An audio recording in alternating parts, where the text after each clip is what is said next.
अपना जो running topic चल रहा था, कल जो अपनी क्लास हुई थी, एनी प्रॉब्लम एनी डाउट बेटा? गुड आफ्टरनून गगन यादव, गुड आफ्टरनून।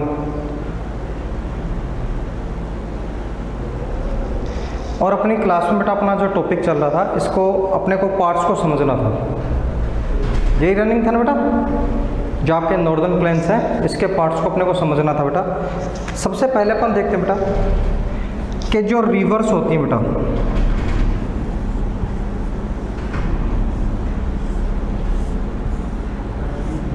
माउंटेन्स और हिली एरिया से ब्लो करती हैं, माउंटेन्स और हिली एरिया से ब्लो करती हैं, बहती हैं।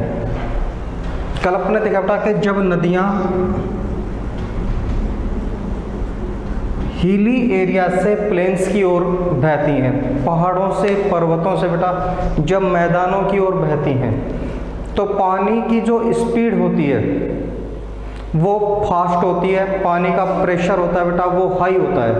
हाई प्रेशर और हाई स्पीड की वजह से, हाई प्रेशर और हाई स्पीड की वजह से पानी अपने साथ बड़े स्टोन्स को बेटा बहा करके ले आता है और उन्हें डिपॉजिट करता है यहाँ पे बेटा।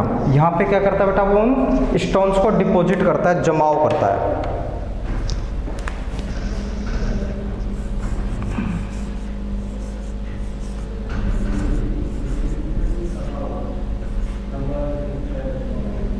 एनी प्रॉब्लम बेटा?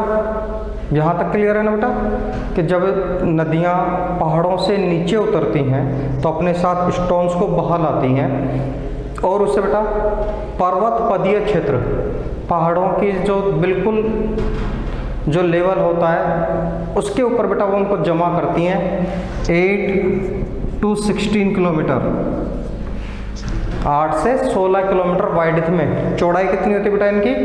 8 से 16 किलोमीटर होती है। इसको बोलते हैं भाभर। इस रीजन को क्या बोलते हैं बेटा? भाभर।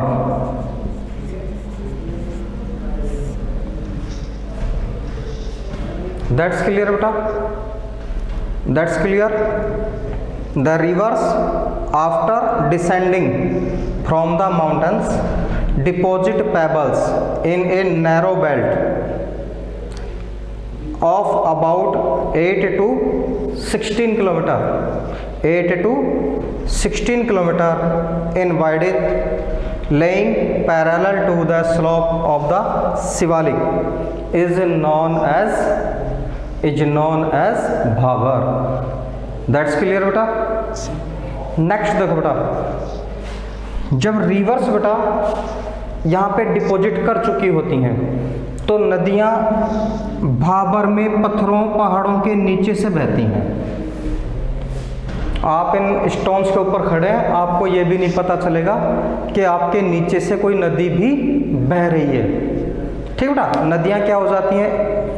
अदृश्य हो जाती हैं, दिखाई नहीं देती। और जब नदियाँ भाबर से निकलती हैं, जब नदियाँ क्या होती हैं बेटा? भाबर रीजन से निकलती हैं तो बहुत सी ब्रांचेज में निकलती हैं, अलग अलग शाखाओं में निकलती हैं। दैट्स मान लीजिए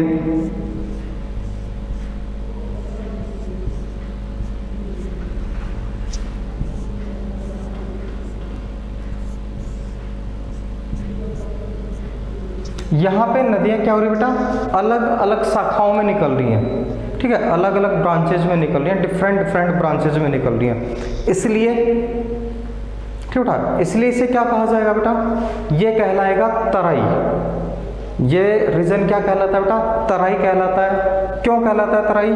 क्योंकि यहाँ पे जो भूमि है आर्द्र होती है, नम होती है, दलदली होती है, इसलिए यहाँ पे पशु पक्षी वनस्पति flora fauna and wild life बहुत ज़्यादा पाई जाती है, डेंसली पाई जाती हैं। ये कहलाता है तराई। चलिए, ये क्या कहलाएगा बेटा? तराई। कितने रीजन हो गए बेटा? 1 2। अब क्या होता है बेटा कि वापस से सभी जो आपके ब्रांचेस थी, रिवर्स की जो ब्रांचेस थी, वो वापस एक ही रिवर में आ जाती है, एक मेन रिवर बन जाती है। वापस क्या बन जाएगी बेटा? ये एक मेन रिवर बन जाएगी।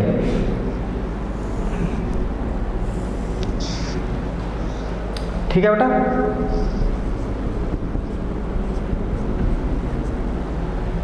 यहां तक समझ में आ गया बेटा। ये फर्स्ट रीजन हो गया, सेकंड प्रदेश हो गया। थर्ड देखो बेटा, थर्ड और फोर्थ दोनों एक साथ चलेंगे, ठीक है। थर्ड और फोर्थ क्या होंगे बेटा, दोनों एक साथ चलेंगे। पहले देखो बेटा, कॉमन रूप से मान लो कोई भी एक नदी है, उसकी जो वाइडिथ है, उसकी जो चौड़ाई है बेटा, वो अपन मानते हैं 300 मीटर चौड़ी है। नदी कितनी चौड़ी है बेटा, वो 300 मीटर चौड़ी है। सामान्य जब आपके बरसात नहीं होती उस समय उस नदी की चौड़ाई कितनी है बेटा, वाइडिथ कितनी है, 300 मीटर। लेकिन जब यहाँ पे बरसात होगी, पहाड़ों पे बेटा जब बरसात होगी, तो पानी की मात्रा नदी में बढ़ेगी या घटेगी बेटा,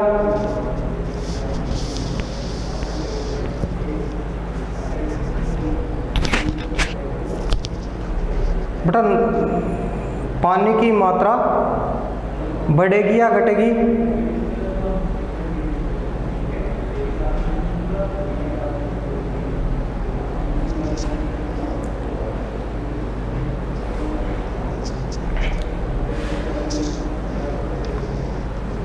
तराई है बेटा, ये इंक्रीज होगी ना कि डिक्रीज होगी। जब इंक्रीज होगी बेटा तो नदी का एरिया है, उसकी जो चौड़ाई है वो बढ़ जाएगी। जब आपके रेनी सीजन होता है, जब आपके वर्षा ऋतु होती है, तो नदियों की चौड़ाई बढ़ जाएगी।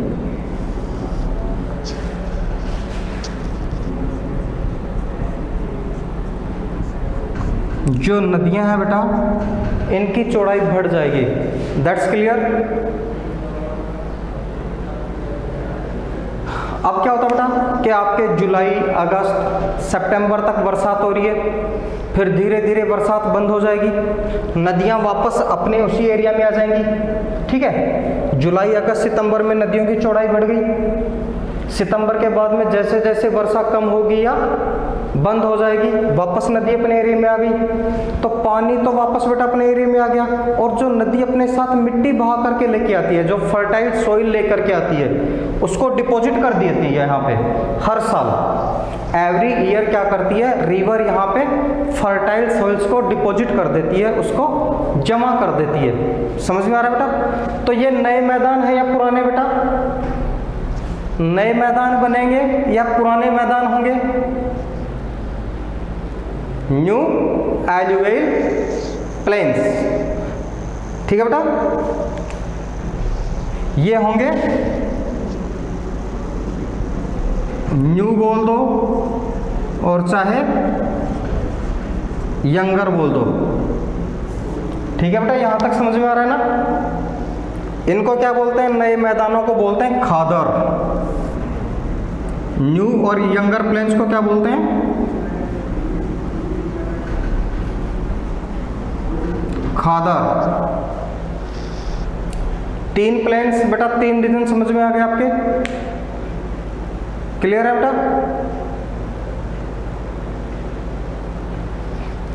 अब क्या होता बेटा कि 5 साल में, 10 साल में, 20 साल में कभी कभी ऐसा होता है कि बरसात बहुत ज़्यादा आ जाती है, कोई डैम टूट जाता है, बांध टूट जाता है, तो नदियों में बाढ़ आ जाती है। सुना है ना बेटा आपने कि बिहार में बाढ़ आई, बंगाल में बाढ़ आई या आसाम में बाढ़ आई, ठीक है। गंगा नदी में बहुत ज़्यादा पानी होने से बाढ़ के हालात बन गए, सुनते हो ना आप बेटा ऐसे न्यूज़ में।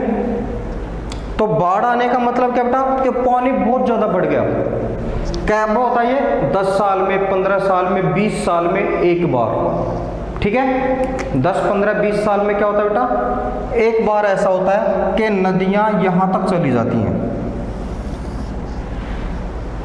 नदियां कहां तक चली जाती हैं बेटा, इनकी चौड़ाई बढ़ जाती है। जब नदियों में बाढ़ आती है तो इनकी क्या हो जाती है बेटा, चौड़ाई बढ़ जाती है। 15, 20, 30 साल में एक बार, हर साल नहीं बढ़ती, जब कभी किसी नदी में बाढ़ आती है तो बढ़ती है, ठीक है बेटा। तो यहाँ पे हर साल नई मिट्टी का जमाव होगा या पुरानी रहेगी बेटा, पुरानी होगी, ओल्डर प्लेन होंगे, यंगर नहीं होंगे ना, ओल्डर होंगे, और ओल्डर जो प्लेन होते हैं वो कहलाते हैं बांगर। ये क्या कहलाएंगे बेटा? बांगर।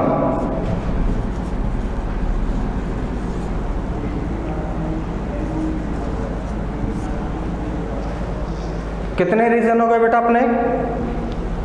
1 2 3 और 4। यहां तक बेटा सभी बच्चों के क्लियर हो गया? एवरीवन स्टूडेंट्स क्लियर बेटा?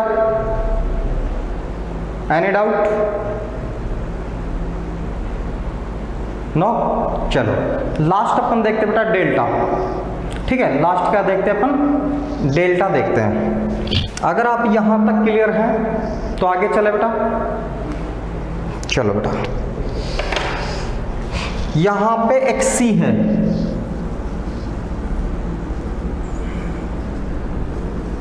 समुद्र।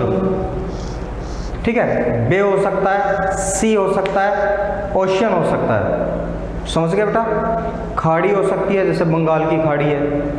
ठीक है, या आपके बेटा सी हो सकता है, अरेबियन सी। ओशियन हो सकता है, इंडियन ओशियन, पैसिफिक ओशियन।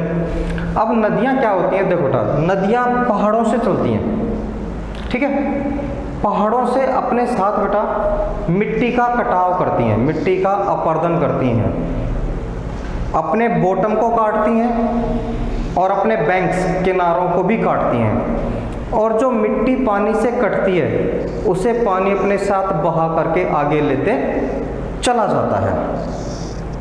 जैसे जैसे बेटा दूरी तय करता है, नदी जैसे जैसे दूरी तय करती है, वैसे वैसे क्या होता है बेटा, उसमें जो आपके सॉइल है, जो आपके मिट्टी है, उसकी मात्रा इतनी बढ़ जाती है कि लास्ट में आकर के पानी उसको आगे धकेल ही नहीं पाता। ठीक है, पानी का प्रेशर इतना कम हो जाता है और उसमें मिट्टी, सॉइल है, उसकी मात्रा इतनी बढ़ जाती है कि पानी उसे बेटा आगे नहीं धकेल पाता, इसलिए उस मिट्टी का वो यहीं पे ही जमाव कर देता है। ठीक है बेटा, उस मिट्टी का वो क्या करता है? यहीं पे ही जमाव करेगा, डिपॉजिट कर देगा।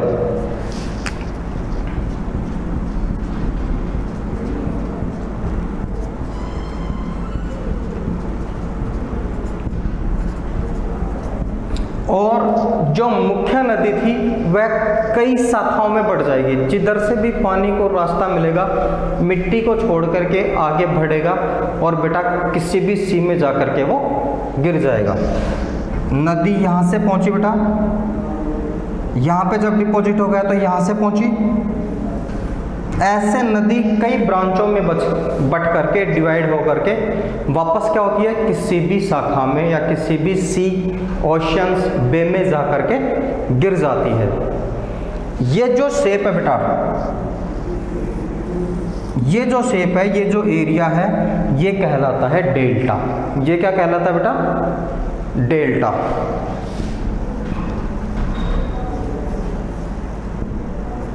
That's clear? दैट्स क्लियर बेटा? Clear everyone students? Any doubt? Riya पूछ रही है डेल्टा फर्टाइल होता है क्या? बेटा सबसे जो फर्टाइल प्लेन होता है, सबसे जो फर्टाइल प्लेन होता है वो डेल्टा ही होता है। सबसे उपजाऊ मैदान डेल्टा होते हैं। और विश्व का सबसे बड़ा जो डेल्टा है, गंगा और ब्रह्मपुत्र नदी का सुंदरवन डेल्टा। कौन सा बेटा?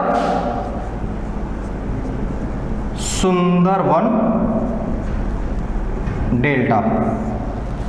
ये विश्व का सबसे बड़ा डेल्टा है, गंगा और ब्रह्मपुत्र नदियों के द्वारा बनाया हुआ। That's clear everyone students? Any doubt?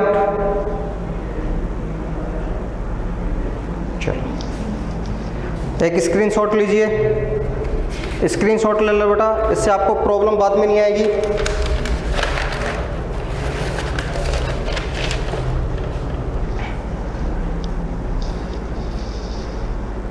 हो गया बेटा सभी का? स्क्रीनशॉट हो गया सभी का?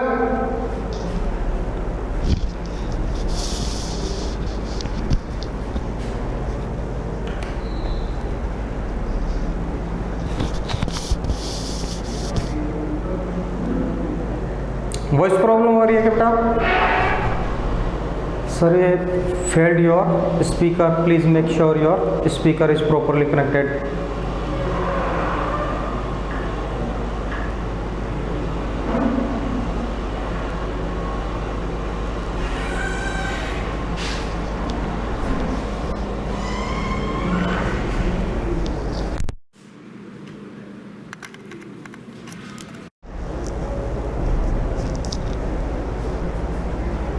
Okay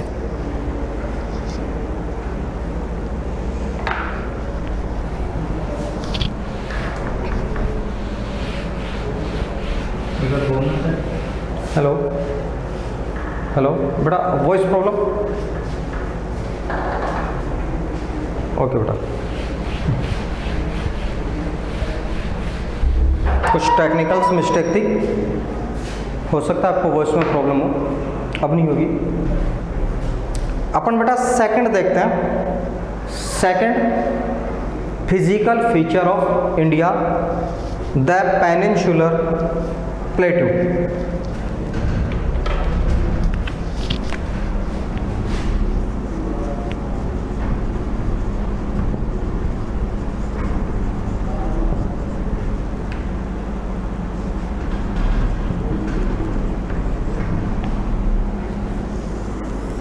the peninsular प्लेटू।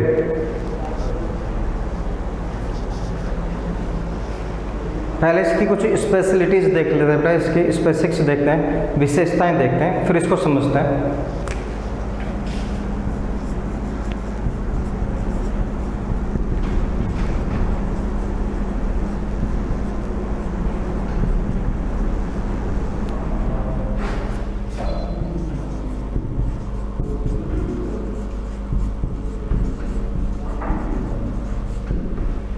The peninsular plateau is a tableland. The peninsular plateau is a tableland.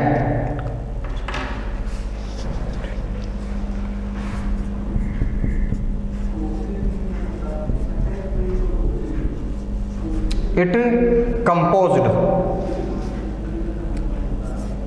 of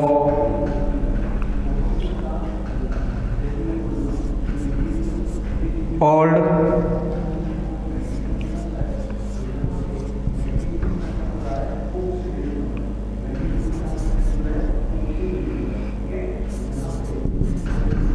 crystalline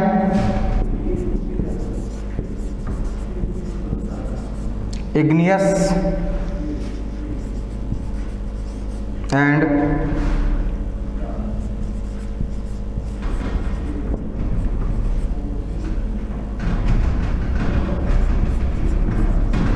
metamorphic rocks.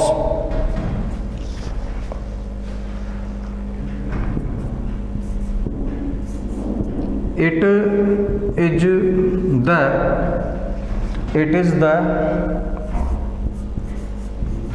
oldest and largest part of India.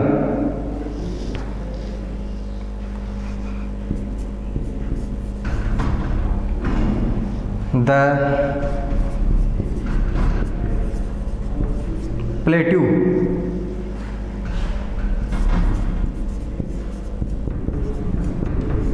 consists of two broad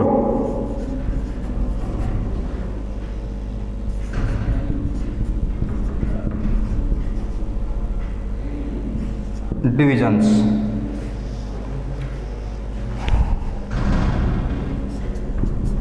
First बेटा the central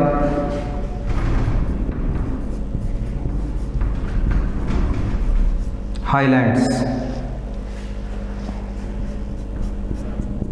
and second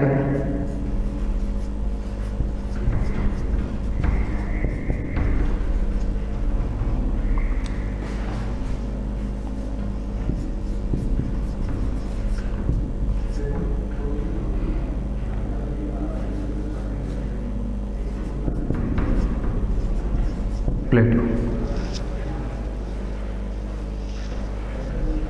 इसकी specifics को देखो बेटा, इसकी विशेषताओं को देखो, इसकी विशेषताओं को देखिए। सबसे पहली जो विशेषता बेटा कि the peninsular प्लेटू is a table land. Table land का मतलब होता है कि बेंच जैसी आकृति, टेबल जैसी आकृति का बना हुआ है, ठीक है, टेबल जैसी आकृति का बना हुआ है। It composed of old crystalline, यह पुराने बेटा क्रिस्टल जो होते हैं उनसे बना है, इग्नियस आग्नेय चट्टानों और मेटाफॉर्मिक चट्टानों से बना हुआ है। It is the oldest and largest part of India, यह भारत का सबसे प्राचीन, अपने बेटा कल वाले परसों वाली क्लास में बताया था ना कि यह भारत का उस समय जब गोंडवाना लैंड में टूट फूट हो रही थी, उसी समय बेटा भारत का प्रायद्वीप पठार बन गया था, इसलिए यह भारत का सबसे प्राचीन भी है और सबसे बड़ा भौतिक भूभाग भी है, ठीक है, largest and oldest. Plateau consist of two broad divisions, प्रायद्वीप पठार को दो मुख्य भागों में बांट सकते हैं। प्रायद्वीप पठार को हम दो मुख्य भागों में बांट सकते हैं। नंबर 1 है बेटा the central highlands, central highlands मध्य की उच्च भूमि, मध्य की उच्च भूमि। और सेकंड बेटा द दक्कन प्लेटू, दक्षिण का पठार, द दक्कन प्लेटू दक्षिण का पठार। वापस समझे बेटा, इसकी आकृति कैसी बेटा, टेबल लैंड, टेबल जैसी होती है, ठीक है। इसकी जो बेटा कंपोज्ड है, इसकी जो संरचना है किन से हुई है बेटा, क्रिस्टलाइन से, इग्नियस और मेटाफॉर्मिक रॉक से इसकी फॉर्मेशन हुई है। भारत का सबसे ओल्डेस्ट और सबसे लार्जेस्ट पार्ट है, ये भारत का सबसे बड़ा और सबसे प्राचीन भौतिक भूभाग है। प्रायद्वीप पठार को दो मुख्य भागों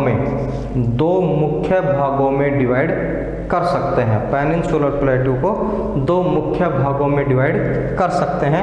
नंबर 1 है बेटा सेंट्रल हाईलैंड, मध्य की उच्च भूमि, और second the Deccan प्लेटू, the Deccan प्लेटू दक्षिण का पठार। क्या बेटा आप बता सकते हो? स्क्रीनशॉट ले लो बेटा जल्दी से, फिर आपको समझाता हूँ एक चीज़, बेस से आपको समझाता हूँ बेटा। एक स्क्रीनशॉट ले लो जल्दी से।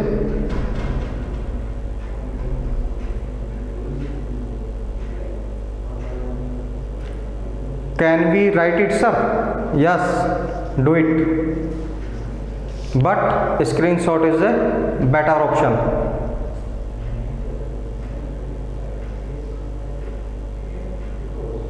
हो गया बेटा? चलिए, कैन यू टेल मी कि what is the difference of plateau and a mountain? क्या आप बता सकते हैं बेटा कि पठार और पर्वत में क्या अंतर होता है?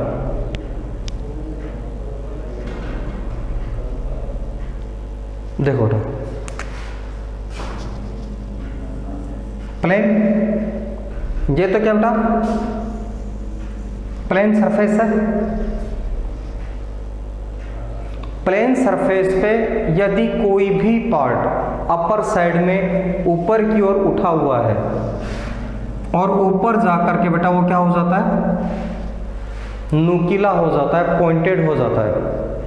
कम से कम हाइट होनी चाहिए 600 मीटर, ठीक है, 600 मीटर ऊपर उठाए और ऊपर जाकर के क्या हो जाता है बेटा, वो पॉइंटेड हो जाता है, नुकीला हो जाता है, वो तो कहलाता है पर्वत, माउंटेन या पर्वत। लेकिन कोई भी ऊपर उठा हुआ भाग जो ऊपर जाकर के बेटा वापस क्या हो जाता है, प्लेन हो जाता है, ठीक है, जैसे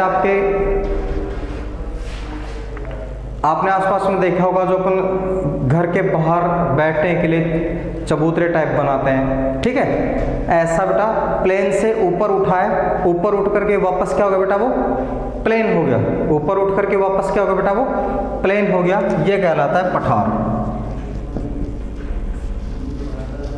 अपने आसपास में पठार कहाँ है? अगर आपको पठार देखना हो अपने आसपास में बेटा तो कहाँ जाना होगा आपको? राजस्थान में अगर अपन पठार की बात करें तो राजस्थान के कौन से फिजिकल फीचर्स को बेटा प्लेटू के नाम से जाना जाता है? कोटा बूंदी वाला जो एरिया है बेटा उसको बोलते हैं हाड़ौती का पठार, ठीक है। अगर अपन छोटे स्तर पे देखें, छोटे से स्तर पे अगर अपन देखें बेटा तो एक छोटा सा पठार अलवर ज़िले में है। अलवर ज़िले में अगर आप कभी नारायणी माता के लिए जाते हैं, ठीक है, या सरिस्का अभयारण्य जाते हैं तो वहाँ पे एक धार्मिक स्थल है नीलकंठ महादेव, ठीक है। नीलकंठ महादेव वो बेटा एक पठार पे स्थित है, ठीक है, वो क्या है, एक पठार पे स्थित है। अपने आसपास में सबसे नज़दीक अगर आपको पठार देखना है तो इतनी दूरी तो आपको तय करनी पड़ेगी भाई। यहाँ तक क्लियर हो गया बेटा? क्लियर हो गया बेटा? ये पठार कैसे होते हैं? प्लेन से ऊपर उठे हुए वापस ऊपर जा करके क्या हो जाते हैं बेटा, वो प्लेन हो जाते हैं। और माउंटेन्स कैसे होते हैं? प्लेन से ऊपर उठे लेकिन ऊपर जा करके शार्प और पॉइंटेड हो जाते हैं, नुकीले हो जाते हैं, ठीक है।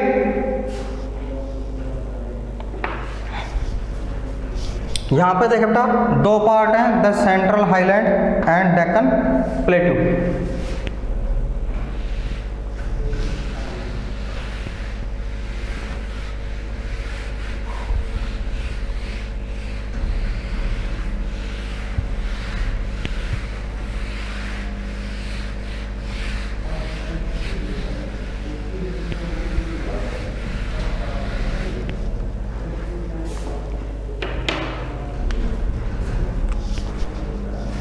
एक को देखते बेटा the central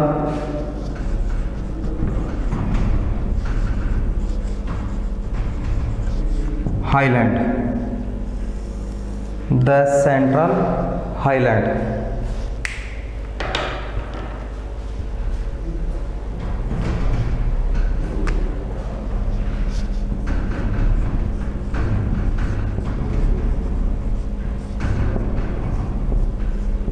The part of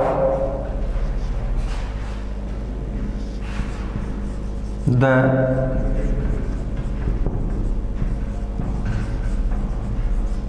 peninsular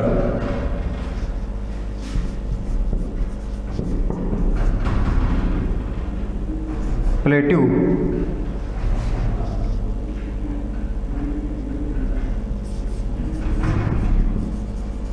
laying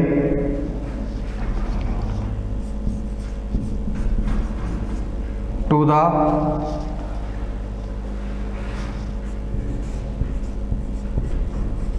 north of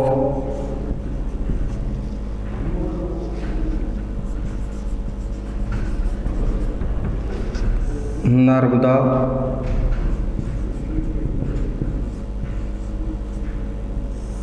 river,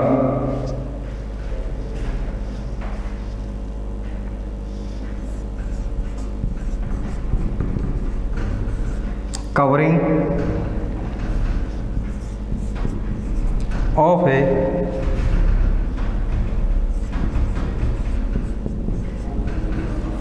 central covering of a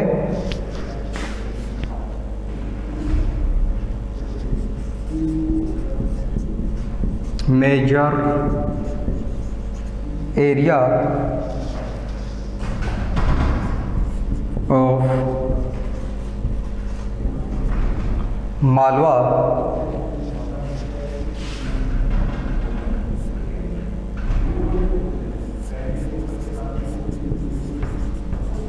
Malwa Plateau is known as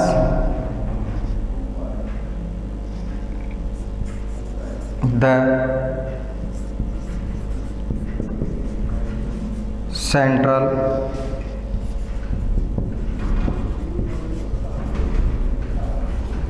Highlands.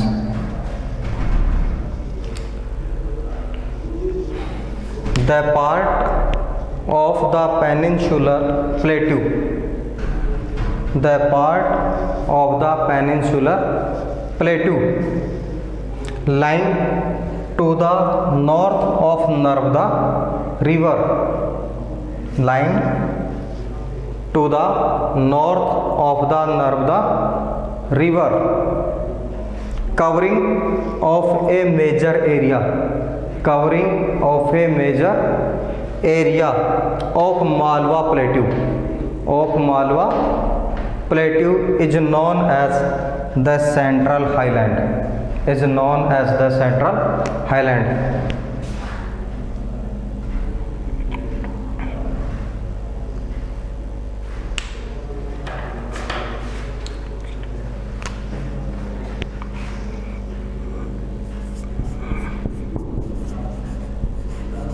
Extents of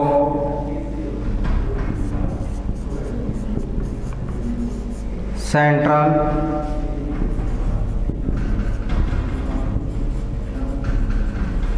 Highlands.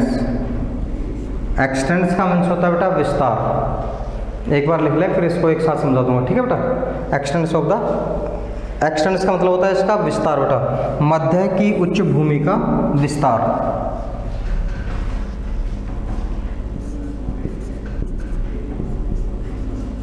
In the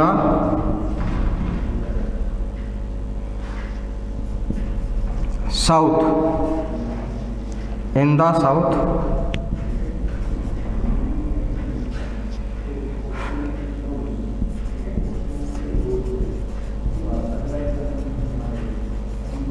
Vindhyan range, in the south Vindhyan range,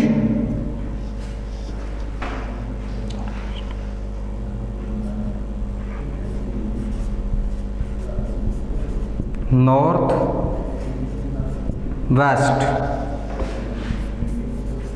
the Aravalli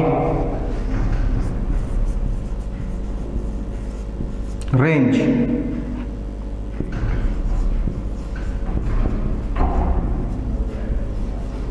westwards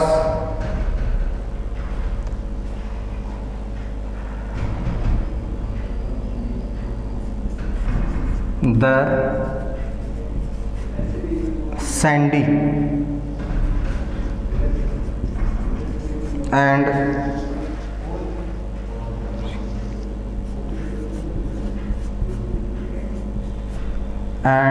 rocky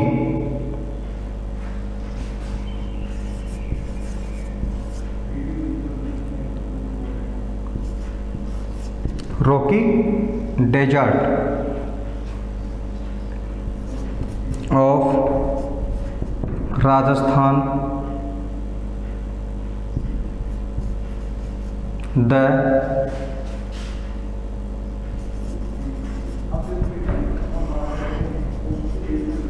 eastward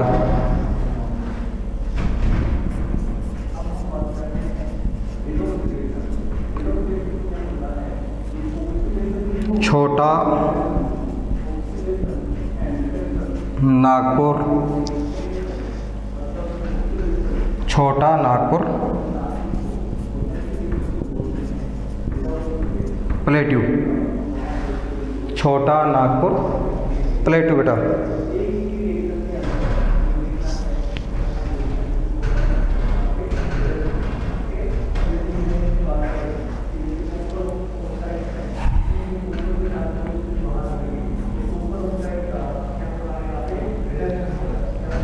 The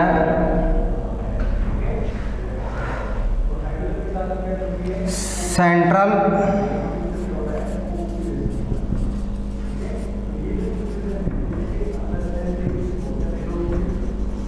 highland, the central highland is wider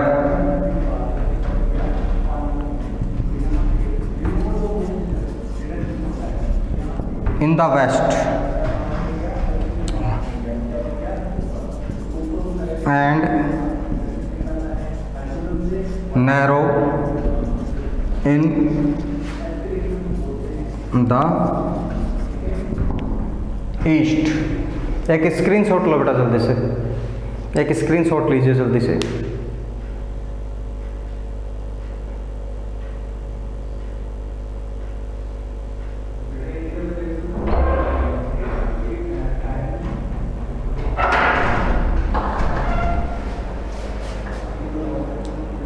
हो गया बेटा? मध्य उच्च भूमि को समझो बेटा। The part of the peninsular प्लेटू lying the north of Narmada river. यह मध्य उच्च भूमि है बेटा, नर्मदा नदी के उत्तर की ओर है, जो मालवा के पठार के अधिकतर भाग को कवर किए हुए है, अधिकतर भाग को कवर किए हुए है, उसको घेरे हुए है। इसका विस्तार देखो बेटा, अगर आप मालवा के पठार के विस्तार को देखें तो इसका विस्तार है साउथ में, दक्षिण में तो विंध्याचल रेंज, विंध्याचल पर्वत श्रृंखला, ठीक है। मध्य की उच्च भूमि के दक्षिण में कौन है बेटा? दक्षिण में है विंध्याचल पर्वत श्रृंखला।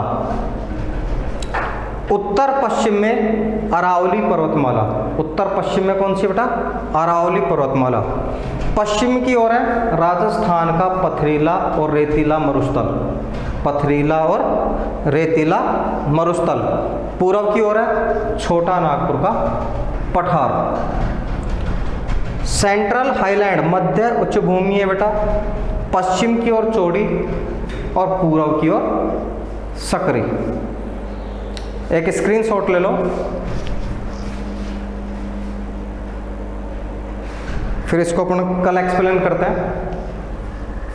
आज की क्लास को करते हैं बेटा यहीं पे ऑफ, आज की क्लास को करते हैं यहीं पे ही ऑफ। कल तक के लिए goodbye, good day, have a nice day. जो आपको मैटर दिया जा रहा है बेटा, स्टडी कीजिए, प्रिपेयर रहिए। Best of luck.